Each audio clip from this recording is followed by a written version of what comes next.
പ്രധാനമന്ത്രി, മുഖ്യമന്ത്രി തുടങ്ങിയ ഉന്നത പദവിയിലുള്ളവർ തടവിലായാൽ നീക്കാൻ വ്യവസ്ഥയുള്ള ബില്ലിനെ പിന്തുണച്ച് കോൺഗ്രസ് നേതാവും എംപിയുമായ ശശി തരൂർ. ബില്ലിൽ തെറ്റൊന്നും കാണാനില്ലെന്നാണ് തരൂർ പ്രതികരിച്ചത്.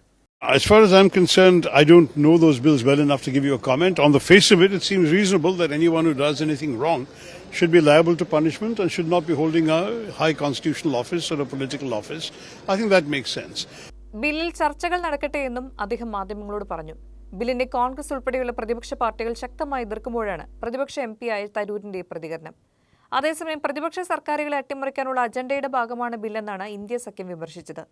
5 വർഷമോ അതിൽ കൂടുതലോ ശിക്ഷാർഹമായ ഏതെങ്കിലും കുറ്റത്തിന് 1 മാസം വരെ തടവിലാകുന്ന പ്രധാനമന്ത്രി, മുഖ്യമന്ത്രി തുടങ്ങിയ ഉന്നത പദവിയിലുള്ളവരെ നീക്കാൻ വ്യവസ്ഥയുള്ള ബില്ലാണ് സർക്കാർ കൊണ്ടുവന്നത്. ഇതിനായി 130-ാം ഭരണഘടനാ ഭേദഗതിയടക്കം ബില്ലുകൾ ഇന്ന് കേന്ദ്ര ആഭ്യന്തരമന്ത്രി അമിത്ഷായാണ് ലോക്സഭയിൽ അവതരിപ്പിക്കുന്നത്. തടവിലുള്ള മുഖ്യമന്ത്രിയും മന്ത്രിമാരെയും 31-ാം ദിവസം പ്രധാനമന്ത്രിയുടെ ഉപദേശപ്രകാരം രാഷ്ട്രപതിക്ക് സ്ഥാനത്ത് നിന്ന് നീക്കം ചെയ്യാം. ശിക്ഷ ലഭിച്ചിട്ടില്ലെങ്കിൽ പോലും നീക്കം ചെയ്യാൻ കഴിയുന്ന വ്യവസ്ഥയാണ് ബില്ലിലുള്ളത്. അധികാരത്തിലുള്ള പ്രധാനമന്ത്രിയാണ് സമാനമായ രീതിയിൽ അറസ്റ്റിലാകുന്നതെങ്കിൽ 31-ാം ദിവസം രാജിവെക്കണം. ഇല്ലെങ്കിൽ അടുത്ത ദിവസം മുതൽ പദവിയിലിരിക്കാൻ യോഗ്യനല്ല എന്നാണ് ബില്ലിലെ വ്യവസ്ഥ.